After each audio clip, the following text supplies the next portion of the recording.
parë të përshëndes raportin që Komisioni i Jashtëm i Parlamentit Evropian miratoi gjatë kësaj jave, një raport i cili si rrallë ndonjëherë drafti fillestar pati mbi 300 amendamente.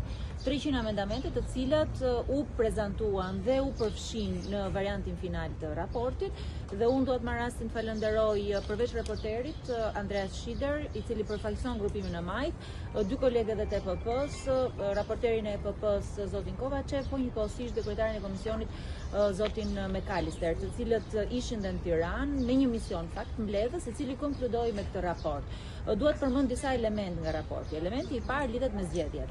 Dhe ashtu siç citohet dhe në raport, të gjitha shqetësimet ose ODIHR-it gjejnë vend edhe aty për zgjedhjet e lira dhe të ndershme dhe bën thirrje për një reformë gjithëpërfshirëse elektorale, por njëkohësisht dhe territoriale, me përfshirjen e opozitës. Së dyti, ngre shqetësime serioze për sa i përket luftës korrupsionit, për rolin që ka parlamenti, për rolin që kanë gjykatat dhe i bën thirrje qeverisë për trajtimin e çështjes së imunitetit me përparësi njëherë sipas kuadrit kushtetues, duke referuar rastit të zëvendës kryeministres.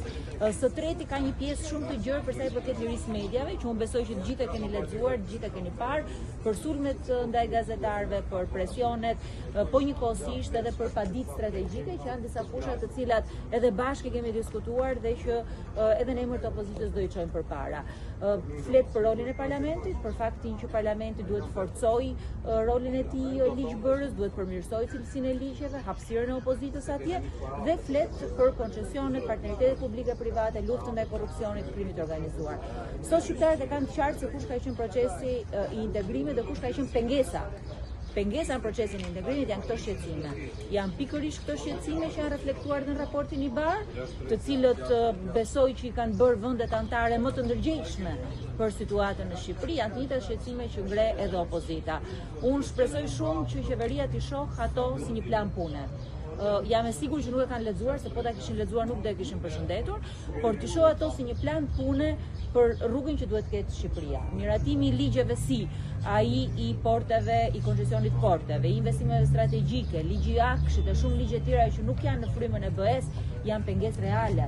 Mos votimi i imunitetit është pengesë reale. Këto janë çështje që duhet diskutojë Shqipëria sot dhe këto janë çështje që procesi i integrimit i ka në krye të rendit të ditës.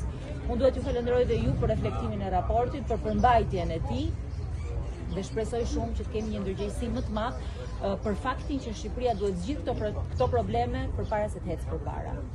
Faleminderit. Faleminderit. Po pyetja një pyetje nga ty, Osman.